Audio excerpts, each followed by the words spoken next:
Estão conseguindo visualizar?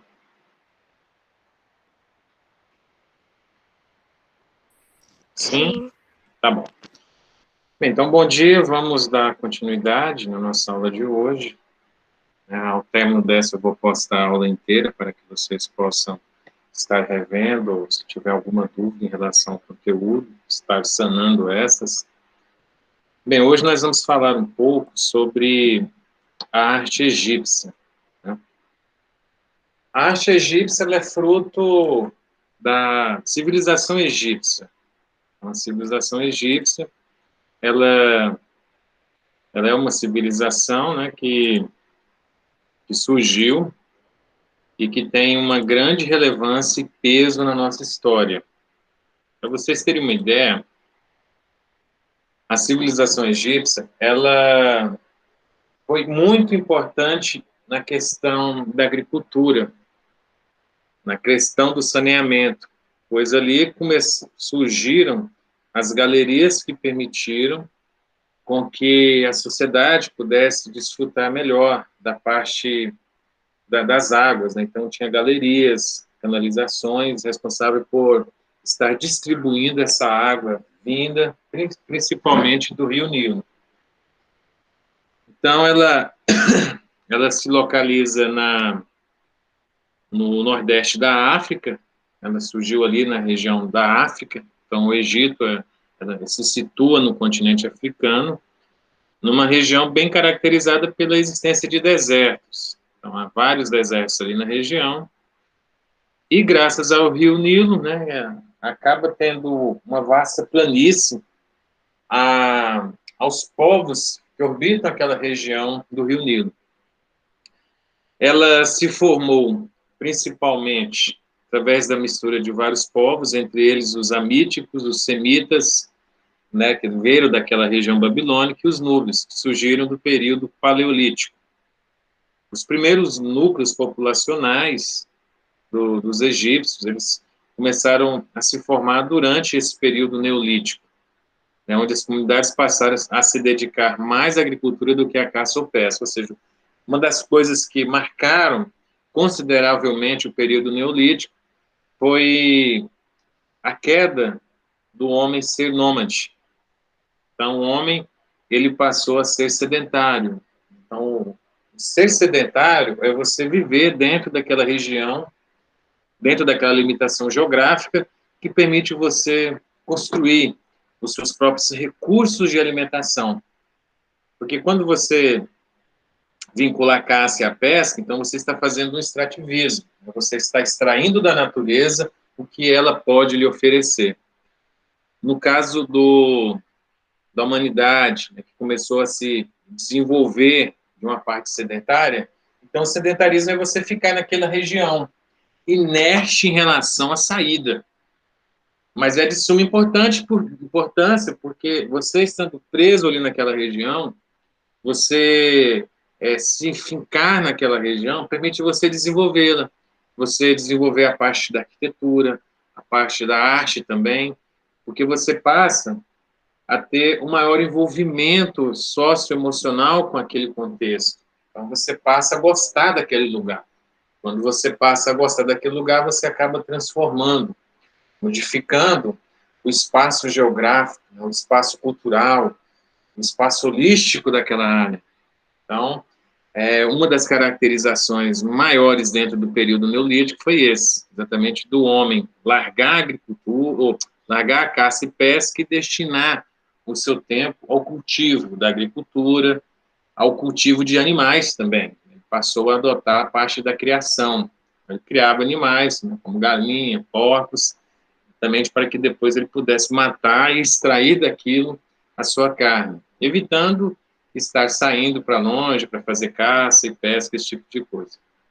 Então, por volta de 4.000 anos antes de Cristo, esses antigos núcleos deram lugar às pequenas unidades políticas, formado pelos povos chamados de nomos, que eram governados pelos monarcas que se reuniam em dois reinos, um no Baixo Egito, ao norte, e outro no Alto Egito, ao sul. Por volta de 3.200, Menés, o governante do Alto Nilo, ele unificou os dois reinos, né, e tornou-se o primeiro faraó. Então, Menes, né, assim, em termos de um cunho histórico, ele teve uma grande importância, porque ele foi o primeiro faraó existente da humanidade. Então, o faraó, ele era um governante que, segundo os egípcios, ele era tido como representante da divindade. Ele era o ser maior, adorado, e era totalmente concedido aquele título, aquela permanência dele aos deuses. Então, os deuses é que selecionavam o faraó. Então, o Menes, ele foi esse grande homem, que ele conseguiu unificar os dois reinos, se tornando, então, o primeiro faraó. E dando origem ao período que nós chamamos de dinastia no Egito. Ele é dividido em três: tem o Antigo Império, o Médio Império e o Novo Império. O Antigo Império, ele se datou entre 3.200 a 2.300 a.C., época em que foi concluída a unificação do Egito, né? A capital egípcia passou a ser Tinis, depois transferida para Mênfis, na região do Cairo. Então, o faraó ele era considerado como o grande deus, o grande dos deuses. Tivemos o Médio Império, de 2000 a 1580 a.C. Nessa fase, os faraós eles reconquistaram o poder que estava enfraquecido, graças a algumas ações normativas. Então, eles conquistaram a Palestina, e isso foi interessante, porque até na Bíblia depois ressalta essa questão da escravatura dos judeus que viviam ali na região da Palestina. Né? A ideia realmente dessa invasão foi por causa da cobre e ouro que existia muito naquela região. E o Novo Império já foi praticamente declínio também, né? Aquele de 1580 a 525 a.C. Então, ali, os hebreus eles foram escravizados por volta de 1250 a.C., sob a liderança de Moisés, os hebreus conseguiram fugir do Egito, no episódio conhecido, biblicamente falando, como Êxodo. Né, e está registrado aí no Antigo Testamento da Bíblia. Então, foi um povo muito rico em termos de cultura, em termos de desenvolvimento, né, e graças a esse desenvolvimento, houve tempo e houve um desenvolvimento das questões artísticas. Então, a questão da arte ela surgiu aí em meados de 3.000 anos antes de Cristo e está intimamente ligada à religiosidade, visto que a maior parte das suas estátuas, pinturas, monumentos e obras arquitetônicas se manifestavam em relação à religião. A religião era muito predominante nessa época. Se você tem várias séries, tem uma série que intitula muito isso, que é Gladiadores, na Netflix, só que ela é só maior de 18 anos, né? Ela tem muitas cenas não tão lícitas de assistir. Mas, assim, mas o interessante é que eles tudo delegam a deuses, né? Então, os deuses eram responsáveis por tudo, pelo sucesso, pelo fracasso. Então, a religião era um marco fatalítico daquela população. Tudo girava em torno da religião. Assim como nós tivemos também, né, o homem ele sempre se orbitou em termos da religião. E um dos grandes desafetos da religião é realmente a ciência. A ciência ela passa a questionar tudo, não só a religião, mas também as formas como nós vivemos, procurando sempre melhorias, procurando sempre benfeitorias para a humanidade. Então, com esse questionamento, a humanidade acabou se distanciando muito das divindades, que no Egito era tido como politeísta. Eles tinham uma crença da existência das normativas de mais de um Deus. Bem, então, graças a essa questão religiosa, o interior dos templos, bem como as peças, né, os espaços relacionados com o culto dos mortos, eram artisticamente elaborados, tudo orbitando em relação à religião. Os túmulos eles são um dos aspectos mais representativos da arte egípcia, porque era tido aquela crença que tudo que você enterrasse com o seu ente querido, aquela pessoa que morresse, ele acabava herdando aquilo na outra vida. Então, por isso que as pirâmides eram bem construídas como fortalezas e tidas como impenetráveis, exatamente porque ali dentro colocava-se o túmulo, né? Colocava-se o corpo do faraó quando ele morria, e ali mesmo todos os seus bens e pertences mais relevantes. Então é interessante, porque em vida, o próprio faraó ele já construía a sua pirâmide, já construiu o túmulo dele, né, para que quando ele morresse, colocassem ele naquele espaço. E tinha que ser uma construção rápida, porque a morte ela é inevitável, né? Então é inevitável, mas você nunca sabe quando ela vai chegar. Nós não sabemos.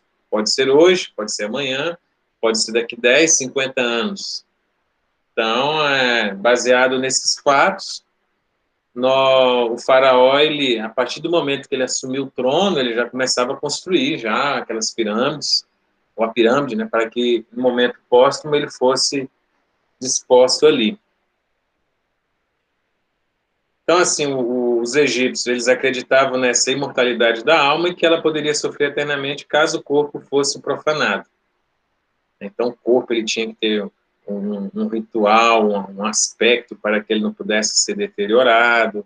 Então, eles criaram a questão da mumificação e o caráter monumental do local onde as múmias eram colocadas, cujo objetivo estava voltado para a postergação aí da humanidade. Então, a ideia é essa, né? O próprio faraó, ele seria vivo em um momento posterior da sua morte, e aqueles povos ali que morressem também sob a sua tutela seriam postergados também, né? Ele tinha o poder lá no céu de dizer, não, olha, fulano pode vir, fulano não pode vir. Então aí, até isso, eles delegavam esse cuidado.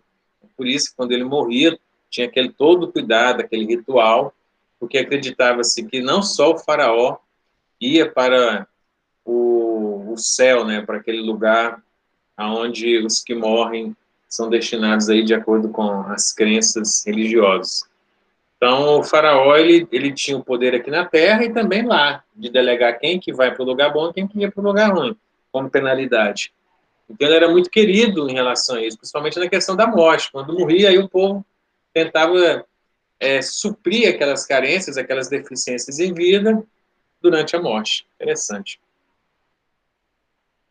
Bem, o faraó, ele contratava artistas para desenhar e pintar nas paredes das pirâmides, que viriam a ser os seus túmulos. Essas pinturas, elas detalhavam a vida deles em seu entorno, de modo que essa arte era registrada, né, parte também da história do Egito.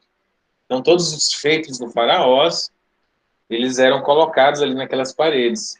Agora tem uma grande indagação e questionamento sobre essas pinturas, porque não há vestígios de iluminação fóssil, que era a iluminação existente naquela época.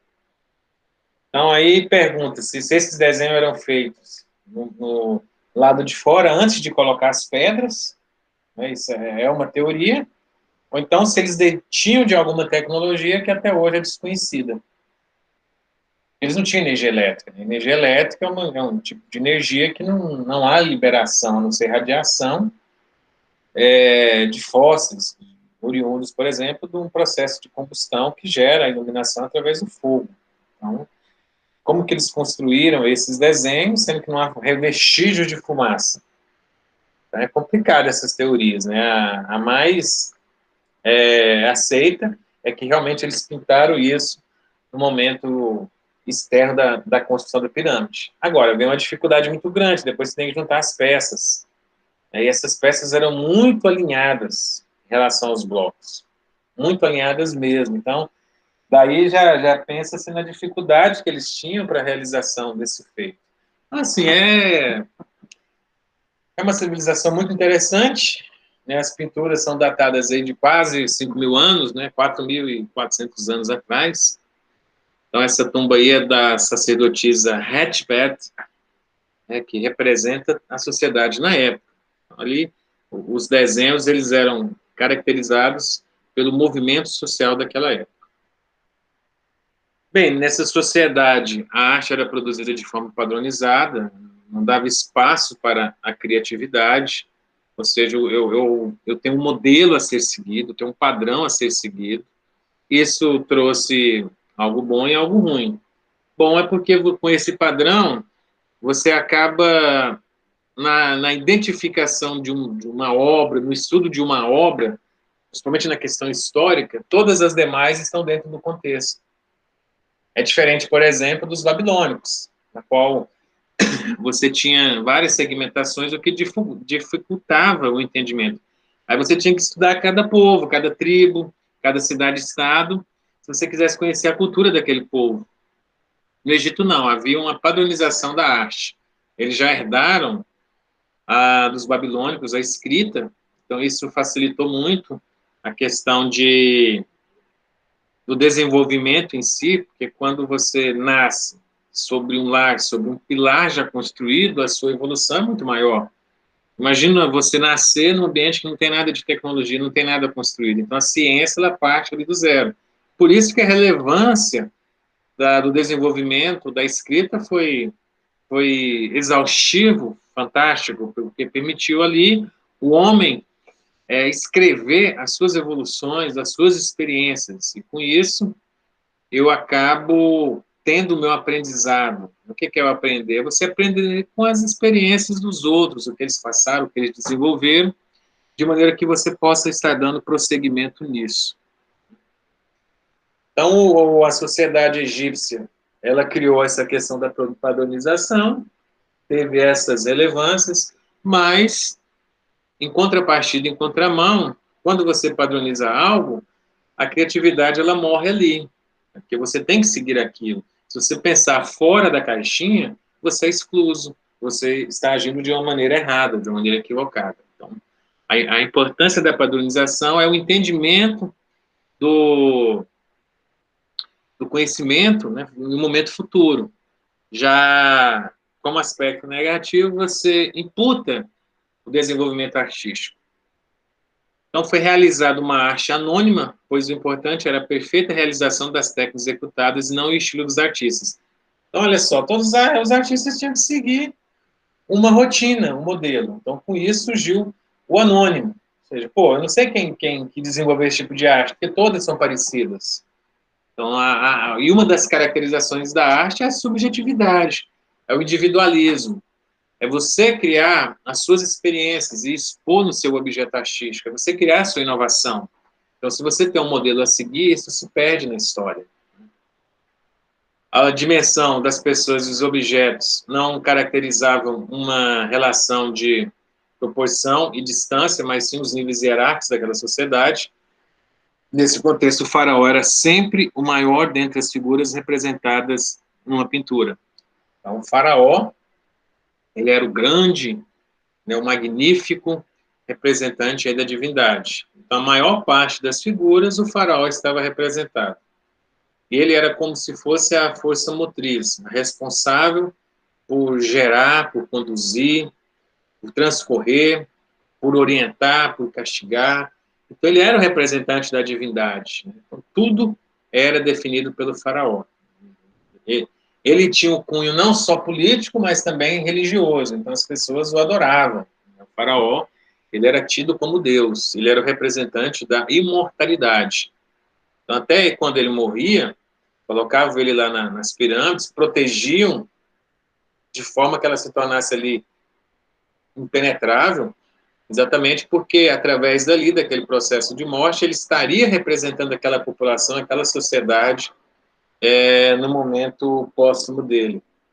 E as pessoas que morressem sob aquela doutrina do faraó, se tivesse um bom afeto por parte deles, elas seriam também transportadas para um lugar bom do reino. Senão, iriam para um lugar muito ruim, tido pelos hebreus como o inferno. Bem, as tintas utilizadas nas pinturas, elas tinham preto, então preto. O interessante é que cada objeto, cada linha a seguir, ele tinha uma caracterização, ele tinha uma representatividade. Então, não usava o preto simplesmente por gostar, não. Ele tinha um contexto. Né? Então, cada cor, ele tinha uma importância naquela construção artística. Então, o preto está associado à noite, à morte. Por preto era obtida do carvão, de madeira, ou do piruloístes, né, que é o óxido de magnésio, extraído e encontrado no deserto do Sinai. Tem até uma passagem bíblica na qual Moisés vai nesse monte do Sinai, que também era uma região desértica. O branco, ele é extraído do cal ou gesso, né? O branco simbolizava a pureza, a verdade, né? Até hoje é delegado essas características, né? Do branco representar a paz. Então, é interessante. O vermelho, ele já representava a energia, o poder e a sexualidade, e era encontrado em substâncias ocras, né? Substâncias extraídas de determinadas madeiras, né? Que tenham uma certa coloração. Então, interessante, pessoal, que naquela época essas cores, elas já tinham uma representação, e essa representação é utilizada no marketing até hoje, né? Então, o marketing utiliza muito o vermelho, o amarelo, que são cores que representam aquela questão de saciez, né? de emoção do emocional investido. Então, por isso que a maioria das lojas fast food, elas acabam tendo uma coloração vermelha e amarela, exatamente porque essas duas estão muito associadas à questão da sexualidade, à questão do prazer, do emocional envolvido. O amarelo, ele já estava associado à eternidade e era extraído do óxido de ferro hidratado, né, o limonite, muitas das vezes do próprio ouro. Eles extraíam esse amarelo do próprio ouro. Quando resolviam eternalizar aquele objeto. Então, nós já vimos que a utilização dos metais em cima de um objeto artístico, ele acaba dando um aspecto maior de durabilidade nesse contexto. O verde, ele já simboliza a regeneração e a vida, e era obtido do malaquite do Sinai, que é um tipo de planta existente ali naquela região, tipo cacto. Então, eles extraíam aquele verde para fazer aquela tinta. O azul era extraído do carbonato de cobre, o azul estava associado ao rio Nilo e ao céu. Então, o azul representava o quê? A fertilidade. Interessante, a fertilidade era representada pelo azul. E dentro da língua dos egípcios é o Quecebede.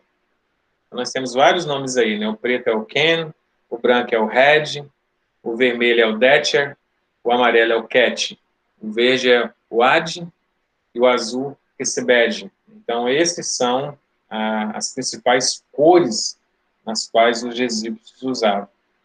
O interessante é que eles não gostavam muito de fazer essas misturas quando nós temos hoje. Por exemplo, os computadores, os televisores, eles utilizam 3 cores básicas, e a mistura dessas cores acaba surgindo aí uma infinidade de cores.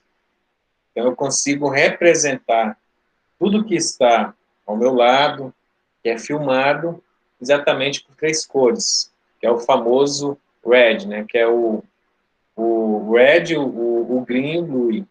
Então, é o azul, o vermelho e o verde. São as 3 cores que são responsáveis por criar todas as demais.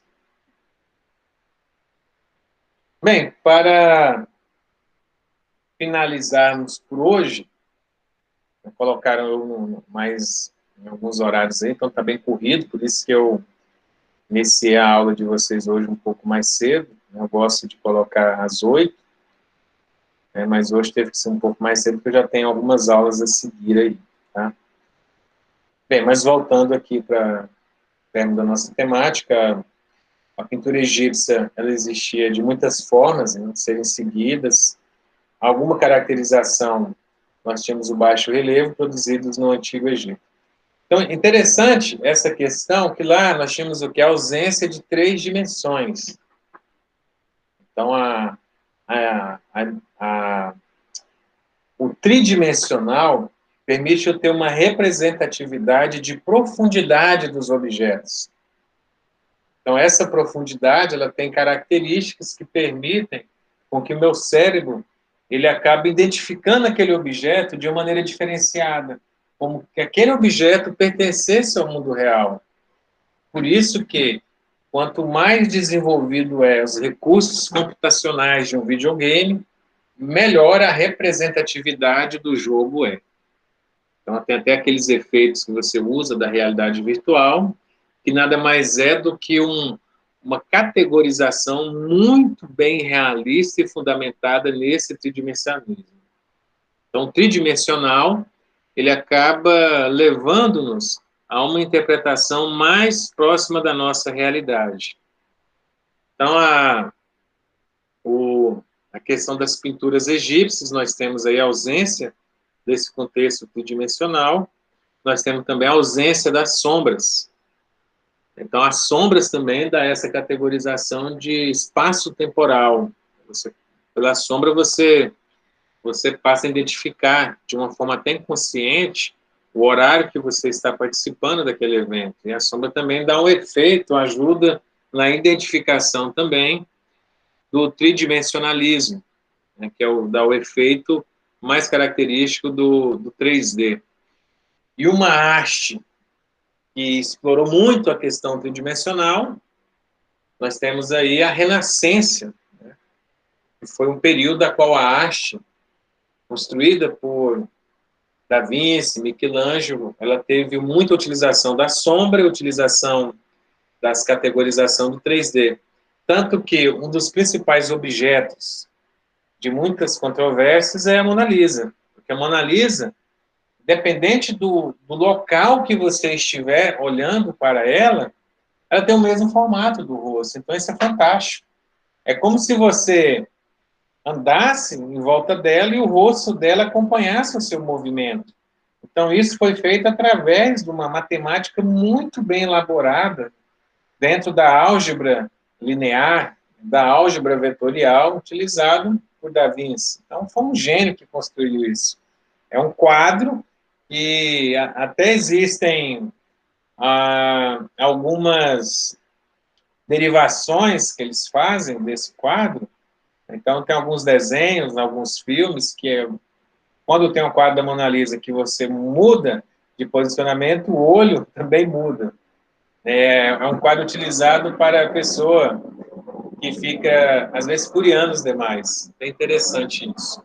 Então, assim, a Mona Lisa, né, feita por Leonardo da Vinci, é interessantíssimo, porque explora esse contexto do tridimensional, o contexto da sombra. E isso aí acaba sendo um grande diferencial e característico dessa época da Renascença. Da mesma forma que o não utilizar caracterizou-se essa geração dos egípcios. E temos também, como eu mencionei anteriormente, a utilização das cores convencionais. Então, lá não há essa questão de mistura. Os egípcios eram muito simples em relação a esse contexto artístico na utilização dos instrumentos, exatamente para garantir o quê? Padronização. Se eu quero garantir a padronização, então eu tenho que limitar determinadas ações criativas. E uma das caracterizações criativas é você criar a sua própria tinta, a sua própria cor. Então, dependendo do afeto, do tato emocional do pintor, aquele quadro vai ter uma coloração diferente. Em um determinado dia eu vou puxar mais para o azul, depois mais para o vermelho. Então, tudo isso tem uma representatividade, uma subjetividade dentro do processo artístico. Então, no Egito, eles tinham essa padronização, né, que acabou trazendo esse enviés de desenvolvimento artístico, mas, em contrapartida, criou-se uma padronização que caracterizou bastante a época a qual eles viviam. Então, isso foi bem característico, né, da arte. Se algum elemento do Enem cair dizendo que a arte era limitada porque havia padronizações. Qual foi essa arte? A arte egípcia. Tá bom? Pessoal, então, finalizando aqui o nosso momento de hoje, agradeço a participação de vocês, desculpem por ter iniciado mais cedo, era para me ter avisado antes, né, na plataforma, mas infelizmente nós tivemos alguns problemas na plataforma ontem, o que acabou impactando no desenvolvimento sequencial. Alguma consideração a fazer? Alguma observação? Tranquilo? Então, beleza. Então, acho que agora nosso próximo momento será após as férias, né, após o nosso recesso aí. Então, desejo a todos um Feliz Natal, um próspero Ano Novo, se cuidem, boas festas, mas de forma um pouco isolada. Então, fique com Deus, um abração, um beijo no coração de todos vocês, e, se Deus quiser, até o nosso próximo encontro. Tchau, professor.